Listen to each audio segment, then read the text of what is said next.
Olá, senhor, queridos irmãos, tudo bom? Eu sou o Lucas, certo, da VEC Produtora, e hoje estou preparando um cronograma espetacular, certo? E eu quero passar para vocês.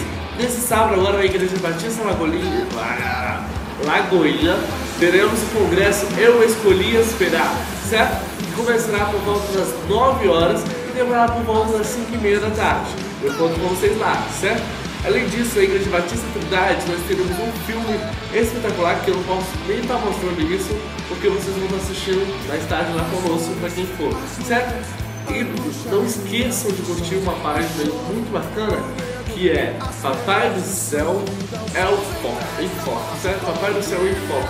Galera, curtam essa página, é uma página abençoada, são dois jovens, onde eles estão usando criatividades que Deus deu para eles para pegar a palavra de Deus, certo? O id de entregar a palavra de Deus. Galera, eu quero mandar um abraço para todos vocês, certo? Eu espero que eu estou no trabalho, aí estou de uniforme. Mas principalmente pedir essa foi uma programação que eu fiz. Estou ouvindo sons lá de fora, mas é por causa que eu estou no serviço. E a gente tem uma visão assim, ó, galera, uma visão da rua. Então, tchau galera, até mais tarde e fiquem com Deus! Paz do Senhor, queridos, tudo bom? Aqui é o Lucas, o Capitão Lucas novamente aqui. Paz do Senhor, queridos, tudo bom? Aqui é o Lucas novamente, pessoal. Eu esqueci o que eu ia falar. Paz do Senhor, irmãos, tudo bem? Paz do Senhor, queridos, tudo bom? Eu sou o Lucas, certo? Sou da VEC Produtora e eu estou preparando um programa deste sábado imperdível, certo? Como a gente pode ver aqui, ó, na minha tela do meu computador, nós temos o Eu Escolhi Esperar com o pastor Nelson, do ministrará no culto da mocidade da Igreja Batista Lagoinha. Pessoal, o horário é imperdível. Deixa eu fazer o horário para vocês, deixa eu só achar. Olá.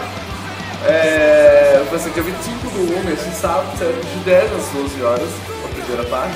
Depois temos um intervalo de meio-dia ou meio-dia. Depois temos a parte 2, que é de 1h30 até as 3 horas.